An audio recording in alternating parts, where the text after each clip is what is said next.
Vos retours portant sur le sujet de la retraite m'ont fait rebondir sur un point, c'est sur le traitement de l'ensemble des travailleurs. Il y a un côté animal, un côté bestial porté sur l'être humain domestiqué, comme s'il était obligatoire de devoir passer un temps comme dans une écurie, et on y a fixé à l'avance une date de péremption. Oui, c'est comme une date d'obsolescence, comme pour bon à ne plus être rentable. On zappe toutes les années où le salarié a été productif, et donc 7 êtres humains. On lui donne 3 coups. On lui fixe un âge de départ pour une retraite. On se moque éperdument de l'être humain. On le mesure à son nombre d'années de cotisation, donc aujourd'hui sur une base de 43 années.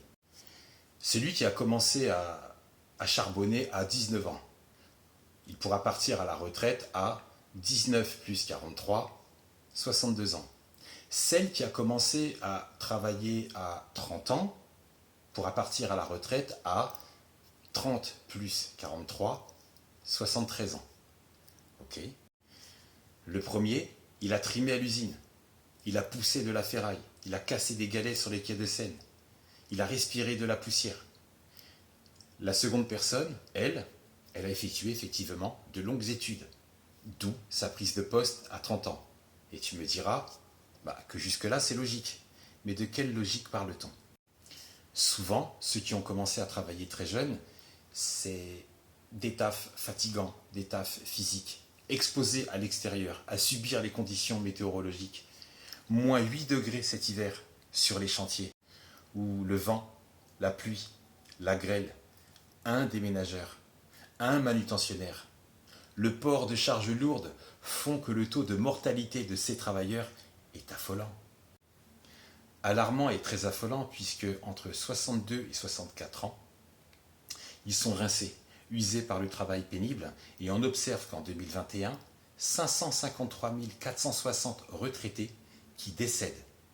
25% de la population meurt avant la retraite.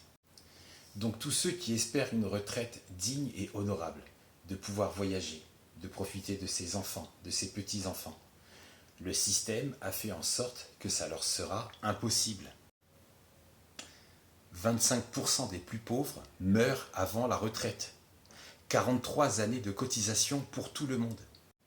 C'est injuste, inadapté, inapproprié au regard des conditions de travail différentes de chacun.